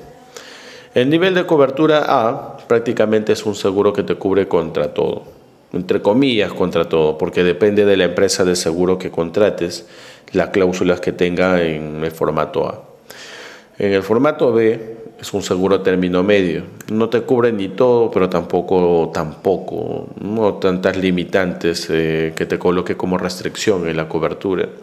Y el seguro C es el más básico, el más sencillo, que te cubre solamente contra, digamos, casos fortuitos, pero bastante comunes, no tan específicos. ¿Por qué te digo que depende de la empresa de seguro que contrates? Porque hay muchas empresas de seguro que te ofrecen cláusulas A, que te cubren, por ejemplo, hasta 25 cláusulas, como hay empresas de seguro que en el formato A te cubren hasta 32 cláusulas. ¿De qué depende? De la empresa de seguro que tú vayas a contratar. Cada una de ellas trabaja póliza abierta y flotante, que es lo mismo para todas. Pero el nivel de cobertura A, B o C depende de cada empresa de seguro porque maneja su propio tarifario. ¿Ok? Otro dato importante: no siempre que vas a asegurar la mercancía, no siempre que vas a asegurar la carga, vas a trabajar con una empresa de seguros únicamente. ¿Por qué? Por el marco de, en este caso, la SBS, la Superintendencia de Banca y Seguros, ninguna empresa de seguros puede prohibirte o puede negarte la prestación de sus servicios de cobertura. Pero sí puede condicionarte un tratamiento especial. ¿Cómo así? Imagina que tengas que trasladar carga demasiado valorada, no sé, barras de oro, por ejemplo. ¿Ok? Vas a una empresa de seguros y le dices: sí, mira, quiero contratar una póliza abierta para movilizar este cargamento, este es el valor, y bueno, necesito una cláusula de seguro A, un nivel de riesgos A, o sea, contra todo. La empresa de seguros te va a decir: oye, pero la valoración de tu mercancía es demasiado alta, ¿no? Voy a correr un riesgo enorme. Y yo sé que por la SBS yo no puedo negarte la prestación del servicio, pero sí puedo condicionarte algo. ¿Qué te parece si aplicamos un coaseguro? ¿Qué es un coaseguro? La empresa de seguros te dice: vamos a cubrir sí o sí el traslado de tu carga, pero no lo quiero hacer yo solo como empresa de seguros. Al hablarte de un coaseguro me estoy refiriendo a que la carga sea asegurada por más de una empresa aseguradora. Y te dice: yo te aseguro la mitad de la carga. Tú consigues una empresa aseguradora que te cubra la otra mitad. ¿Ok? Vamos a hacer un coaseguro. O te dice: yo consigo la otra empresa aseguradora o 2 más y entre las 3 te vamos a cubrir la carga. ¿Cómo así? Tu mercancía ya no estaría cubierta por una sola empresa de seguro, sino 2 o 3. Estas 2 o 3 empresas, o pueden ser más, van a firmar un único contrato contigo para cubrir el monto total de tu mercancía. Y van a tener un riesgo compartido. ¿Qué es un riesgo compartido? Al momento de ejecutar el proceso de despacho, si surge algún incidente, le pasa algo a tu carga, son estas 2, 3 o más empresas de seguro que han firmado el contrato contigo las que van a responder de manera completa. O sea, no es que yo como empresa de seguros voy a cubrir el contenedor 1, yo el 2, yo el 3. ¿Pasa algo con el contenedor 3? Responde esa empresa de seguros. No, es un riesgo compartido. Van a responder las 3 empresas de seguro. ¿Ok? Eso es un coaseguro. Cuando el valor de la mercancía es tan alto que una sola empresa aseguradora no quiere correr el riesgo y te pide trabajar un coaseguro, es decir, asegurar la carga en grupo, con un riesgo compartido. Tú no pierdes porque al final las 4 empresas te van a indemnizar. Cada una fracción, claro, ¿no? Pero el riesgo va a ser compartido, va a ser mínimo para cada una de estas empresas. O tú puedes conseguir a las otras empresas de seguro, o la primera empresa de seguro que contrataste va a conseguir a las otras. Existe otra figura, porque muchas empresas de seguro no trabajan mucho con seguro porque no lo ven tan beneficioso económicamente, ¿no? Porque el monto total que ibas a pagar se reparte en 2, 3 o 4. Y te dicen, bueno, yo voy a correr el riesgo, yo voy a asegurar toda tu carga, pero yo también necesito un respaldo. Voy a recurrir a un reaseguro. ¿Cómo un reaseguro? Yo como empresa de seguros mediana o pequeña que te estoy cubriendo, voy a asegurarme con otra empresa de seguro mucho más grande. Y para yo asegurarme te voy a subir un poco el monto de dinero que te cobraba por el seguro. Porque si sucede alguna desgracia yo te voy a indemnizar. Pero como el monto es tan alto y yo solito estoy corriendo riesgo, yo también me tengo que asegurar con una empresa aseguradora más grande. Profesor, pero no tiene lógica porque en todo caso me voy de frente a la empresa aseguradora grande, ¿no? Para evitar trabajar con dos empresas. Sería lógico pensar así, pero hay un detalle. La empresa de seguros grande, la enorme, te va a decir, ya te puedo cubrir, dime cuántos contenedores. 2. Uy, qué pena. Yo soy una empresa que brinda seguros o cobertura de seguro a empresas mayoristas. Yo te cubriría riesgo, pero si te moviliza pues más de 20 contenedores, ¿no? Por despacho. O sea que no puedes contratar directamente con esa empresa aseguradora enorme. O podrías, pero te va a cobrar una tasa pues bastante alta, ¿no?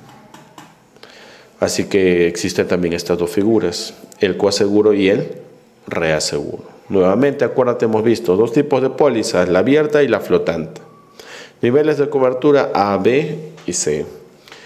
Formas de aseguramiento adicionales o especiales, coaseguro, reaseguro. ¿Ok? Ahora vamos a ver un poco sobre qué es una carta de crédito y qué es el código SWIFT. Para empezar, el código SWIFT. El código SWIFT viene a ser una codificación interbancaria internacional para realizar transferencias o movilización de divisas. Es como acá en el Perú, si tú haces una transferencia de un banco nacional al mismo banco nacional o local, necesitas solo el número de cuenta. Pero si haces una transferencia de un banco local a otro banco local completamente distinto, aparte del número de cuenta, necesitas el CCI, el código de cuenta interbancario. Imagínate si vas a ser al extranjero, aparte del CCI, necesitas un código internacional. Y es ahí cuando hablamos del SWIFT. El SWIFT es una especie de codificación que tiene entre 8 y 11 dígitos o caracteres, que pueden ser entre letras o números. Si son letras, siempre se colocan en mayúscula. ¿Ok? Acuérdate que el código SWIFT es un código de registro de transferencias interbancarias internacionales para identificar entidades bancarias en el extranjero. Se compone de entre 8 y 11 caracteres, que pueden ser entre letras y números. Si son letras, en mayúscula. Y que está vinculado a un sistema de pago codificado en 3 dígitos. USD, dólar norteamericano. EUR, euros. ¿Ok? Etcétera. ¿Para qué me sirve este código SWIFT? Para identificar al banco con el cual voy a realizar la transacción. Es decir, el pago a mi proveedor. Pero el código SWIFT no es el único código de cuenta interbancario internacional que existe. Existe el ABA, por ejemplo. El IBAN, el SC, BL, el CA, el SW que aplica en Suiza, etc. Profesor, ¿tiene algún costo solicitar el código SWIFT en el banco? No. El hecho de que el banco te dé un código SWIFT no tiene un costo de por medio, es gratuito. ¿Dónde está el pago entonces? En el uso de ese código SWIFT, ¿no? Cuando vas a usar el código SWIFT para alguna transacción, ahí sí te van a cobrar, pero no por darte el código SWIFT. Ahora vamos a ver una de las formas de pago más comunes que existe y una de las más seguras para ambas partes, tanto consignante como consignatario. Vamos a hablar de la carta de crédito, ¿ok? Estamos en la diapositiva número 19 de la sesión número 8 del módulo de gestión documentaria. A ver, ¿cómo funciona una carta de crédito? Para empezar, existe un vínculo comercial entre exportador e importador, consignante o consignatario, ¿ok? Ese vínculo comercial está plasmado en un documento que es tu contrato de compra-venta, o puede estar plasmado en una orden de compra o en una simple factura, como vimos en la sesión 1. A ver, La carta de crédito es el contrato que firma el exportador con su banco y el importador con su banco. Son dos cartas de crédito entonces, la del exportador y la del importador. Cada uno firma una carta de crédito con su banco local. ¿Cómo comienza todo el proceso? Cuando el importador se acerca a su banco de confianza y le pide que abra una línea de crédito a favor del exportador. El banco del importador va a abrir esa línea de crédito nueva a nombre del exportador. O si este banco trabaja ya de manera constante con el importador, le va a decir, oye, pero tú ya tienes líneas de crédito preaprobadas, voy a asignar parte de tu línea de crédito en todo caso y no abrir una nueva línea de crédito a favor del exportador. Muy bien. El banco abre la línea de crédito a favor del exportador y le comunica esto al banco del exportador.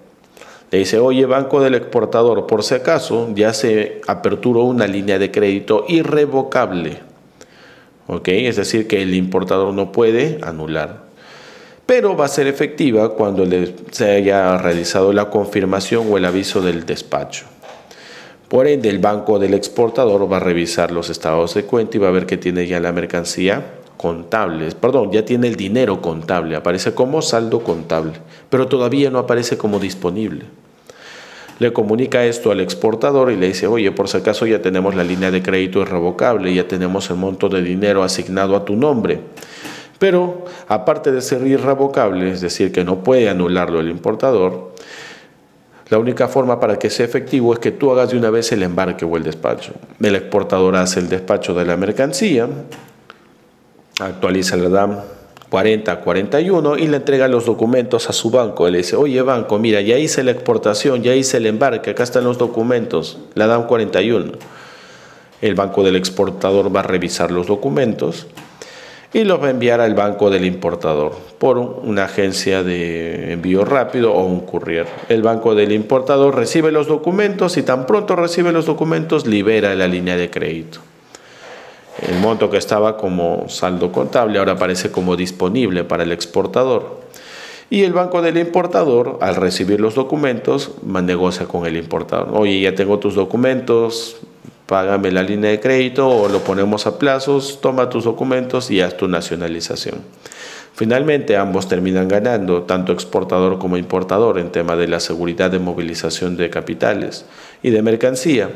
Y también los bancos que han sido intermediarios terminan ganando una buena comisión, porque las cartas de crédito no son tan económicas, ¿no? Son en realidad herramientas financieras bastante costosas, pero que te brindan seguridad a un proceso de comercialización, digamos, de montos de dinero bastante elevados. ¿Quién recurre a esto? Generalmente no micro, pequeña ni mediana empresa, sino gran empresa, empresa internacional, transnacional o global. Es lo que nos corresponde ver ahora en la sesión número 8 sobre cartas de crédito. Hemos visto código SWIFT y con esto hemos terminado la sesión de hoy.